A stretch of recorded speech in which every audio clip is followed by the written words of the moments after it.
Les agressions dont sont l'objet ces temps derniers les personnes homosexuelles ne sont pas à proprement parler perpétuées par des personnes homophobes, mais sont les victimes en retour de ce concept, ce précepte d'homophobie fabriqué par les intellectuels formatés Made in USA au service du supermarché mondial des libertés, à la demande, qui ont modélisé des hommes produits, gays, lesbiens, transsexuels, et du même coup raviver les tendances préjudiciables aux homosexuels, inhérentes aux religions, dans leurs formes les plus vulgaires, grégaires, mettant en avant une ignorance crasse, dictée et voulue par une laïcité imbécile. Nous creusons la fosse de Babel. Que les questions économiques et sociales restent en fond, sourds, et que des masses indifférenciées se mobilisent autour du mariage pour tous, qu'elles soient pour ou qu'elles soient contre, n'importe peu. Ces masses indifférenciées répondent aux tests, au questionnaire d'une étude de marché, un questionnaire lancé sous forme de proposition de loi par des gouvernements dépendant entièrement, non des finances, mais des industries. Industries que soutiennent bien sûr les financiers, non pas essentiellement pour le profit, qui certes les motive, mais parce qu'eux-mêmes sont concernés par ce que propose l'industrie. Que propose-t-elle, qui concerne tout autant les financiers que la population entière? Rien. Elle pose, interpose contre la question inhérente à toute existence des petits arrangements avec la mort. Elle dispose un voile de mirages et de miracles technologiques. Et les financiers, bien sûr, avec leurs profits, espèrent bien s'évader, fuir dans quelques perfectibles abris. Un autre Éden. C'est tout, pas plus. Si l'économie et ses mathématiques de casino, jouant avec les chiffres comme l'hypnotiseur avec un pendule, peut subjuguer les masses enchantées, et leur paraître comme une sorte de fatalité, il n'en est pas de même pour ce qui touche au corps qui compose ces masses. Car il est certain que ce qui touche à leur reproduction les touche d'une manière immédiate, visible, à l'encontre de la radioactivité, l'Hiroshima partout, mais invisible. Il est en effet certain que leur animalerie, qu'elle soit une animalerie justifiée ou gérée par quelque dieu ou repose simplement sur le mono-athéisme d'État, on y tient mordicus. Et voilà qu'on la met en question en faisant réclame du mariage et de l'adoption pour les couples de personnes du même sexe. C'en est trop. Bien que prévenus par Huxley et Orwell de ce qui nous advient, du côté des pour comme des contre, ce petit monde inculte s'étonne soit que nous ne soyons pas encore assez bien équipés en matériaux humains pour pouvoir produire des embryons de modèles adaptés à la demande, soit que, au moins, on n'en fasse pas profiter les homosexuels. Les uns, les autres n'ont aucun argument scientifique. Ils demeurent scientistes, ils ont simplement des positions basées sur une morale pseudo-religieuse, lâche, donc violente. Mais s'il y a un point où ça s'accorde de tous côtés, à résister, c'est bien la question homosexuelle. Pourquoi donc l'homosexualité remise sur la sellette? L'homosexualité, mais pas l'homosexuel qui, après tout, on peut toujours sortir de son argus menteur, son bon homo sympa ou sa tolérance portable, etc. Non pas l'homosexuel particulier, mais ce qui est présenté comme devant entrer dans le cadre d'une norme, c'est-à-dire en fait s'élèverait à juste titre contre ce qui est réclamé par le métamarketing qu'il réclame, impose, à savoir une normalisation.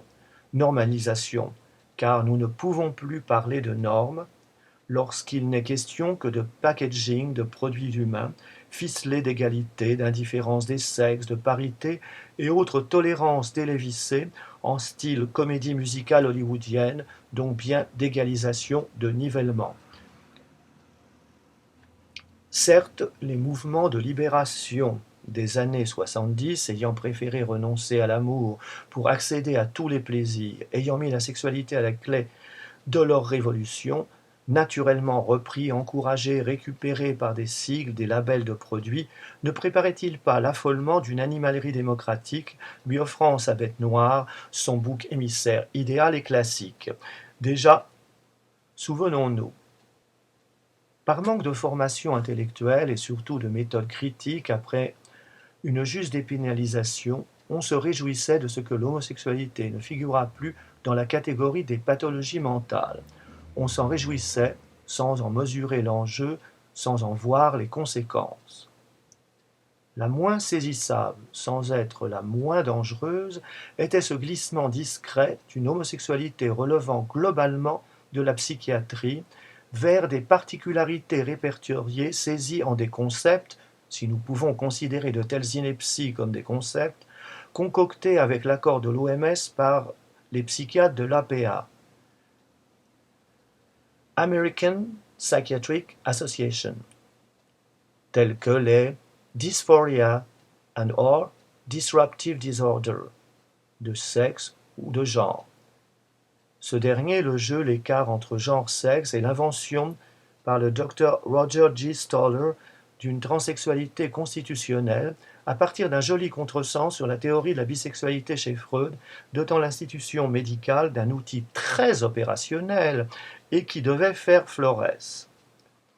Dès ce jeu pervers entre sexe et genre, nous glissions vers ce qui visait très rigoureusement le retrait de l'homosexualité de la catégorie des pathologies mentales. Elle relevait de la stricte biologie, elle relevait du laboratoire. Dans le cours des années 70, dans le cadre de mes recherches, j'avais déjà rappelé que Freud, après ses 3 essais sur la sexualité, où il fait preuve comme en bien des endroits d'une très grande ouverture d'esprit, et ce contrairement aux rumeurs d'une sottise consternante, consignée dans le livre noir et répétée par un certain Humphrey Bogart, rumeur qui aujourd'hui entraîne avec elle toute la psychanalyse et la possibilité d'une constitution existentielle propre, non réductible à la biologie. J'avais donc rappelé que Freud avait, certes, dans un article de 1923, fait effectivement appel à la biologie pour comprendre l'homosexualité féminine, d'une femme qui, pour le féminisme réactionnel médiatique, n'est certes pas suffisamment montrée en homme comme les autres. Freud, face à cette patiente qui refusait dans le transfert de reconnaître la position de l'analyse comme père, qui le voulait sinon mère, femme, ressentait un malaise. Effet de transfert qu'il eût pu analyser pour en faire progresser la méthode, le fit au contraire dire que la compréhension de l'homosexualité relèverait des progrès de la biologie. Cependant, Freud ne s'en réjouissait guère, car sa redécouverte de l'être parlant et de sa constitution l'avait bien mis en garde contre les conséquences d'une saisie purement biologique qui effacerait une fois de plus la différence entre l'humain et l'animal. On s'étonnera, on se révoltera aujourd'hui parmi nos intellectuels de service qu'on oserait donc encore avoir des positions anthropomorphiques en n'acceptant pas le darwinisme populaire selon lequel nous ne sommes que, je dis bien que des mammifères. Ces intellectuels de service ne manquant pas d'ajouter leur dépit, choqués dans un cartésianisme aussi débile que persistant, considérant que l'âme, la psyché, est une pure fiction et que le corps, à l'épreuve de l'expérimentation, est lui seul réel, une machine. Nous voici donc à la conséquence ultime, l'homosexualité est un phénomène biologique. Il y a là encore, pour nos niais d'officine, rien d'inquiétant, puisque pour eux, il s'agit de reconnaître une constitution, voilà tout. Et à l'idée même que certains puissent penser que cette constitution soit une pathologie, donc traitable comme une maladie, leur semble, dû au fait que les mœurs sont considérablement évoluées, impossible. La bioéthique nous défendrait de glisser vers l'eugénisme et nous préviendrait de tout brigandage du droit, tel que pourtant depuis l'hitlérisme il a fait ses preuves et ne cesse de le faire, ne serait-ce que par ceci, homosexualité biologique, puis d'une manière encore plus violente, la reconnaissance médicale de la transsexualité comme dysphorie hormonale, donc biologique entre le genre et le sexe, pour ne pas simplement accepter ce que des sociétés traditionnelles appelaient par exemple two spirits. Dans ce contexte de réduction mécaniste de l'humain, on comprend que ce mariage pour tous puisse être très mal reçu, voire même irrecevable du simple point de vue de la déesse raison, dont la France ose encore se réclamer embastillée dans son 89. Déjà, le mariage, indépendamment de considérations religieuses, est une institution jusqu'ici parfaitement définie dans le Code civil, bien que depuis certaines années, le salmigondis psychosocial ait entaché le style de nos codes. Le Code civil définit comme en vue de procréer, rien d'autre. Sur quoi peut-on fonder un couple procréateur composé de 2 femmes ou de 2 hommes? Certainement pas en droit, et certainement pas en se fondant sur la constitution biologique donnée. Il faut donc nécessairement avoir recours à diverses manipulations. Et celles-ci prennent sigle, pour ne pas dire haut et fort, la violence faite au corps humain ou par l'être. Bien sûr, on ajoutera quelques effets de morale, de pure rhétorique, par exemple, l'affaire plus religieuse qu'on ne croit, du drame du couple stérile, de la nécessité d'un recours médical, car il faut de l'enfant. Enfant comme objet à posséder, un avoir pour constituer une famille. Pas un instant on ne pense à l'enfant en tant que devenir adulte. Il est vrai qu'il n'y a pas pour l'homme festif d'adulte. Il n'y a pas de société pour un tel homme, mais un gigantesque playground où sont installés divers supermarchés, dont un supermarché des identités en kit, panoplie chirurgicalement confectionnée, où se confondent toutes différences. Ceci dit, même en rappelant le cas du malheureux couple traditionnel frappé de stérilité, on ne voit pas en quoi un couple de femmes puisse bénéficier du même traitement. Mais là, curieusement, parce que la femme est nécessairement au moins potentiellement mère, le choc sera moindre que si 2 hommes manifestent un besoin d'enfant. Pourtant, le couple de femmes, comme le couple d'hommes, sont l'un et l'autre stériles de facto. Et l'évocation d'un désir d'enfant dans ces 2 attelages est nulle et non avenue. Pour justifier ces mauvais jeux de rôle, on ne peut avoir recours qu'à une instrumentalisation du corps humain. Il n'y a aucune raison, aucune justification proprement scientifique. Il n'y en a que pour le scientisme, la religion de la science, qui donne le ton et l'ambiance de notre société occidentale mondialisée. Les partisans de ce mariage pour tous ne peuvent trouver de justification que dans des constructions historiques, ou plutôt dans l'historicisme occidental, qui se résume à cette tautologie. Puisqu'il y a cette évolution des mœurs, que déjà il y a ceci et cela de réaliser qui se fait, donc il faut tout ratifier, c'est tout, rien d'autre. Et malheureusement, les opposants à ce mariage pour tous n'ont guère plus d'arguments scientifiques, ils n'ont que des arguments pseudo-religieux qui en plus ne prouvent que leur méconnaissance des textes auxquels ils se réfèrent.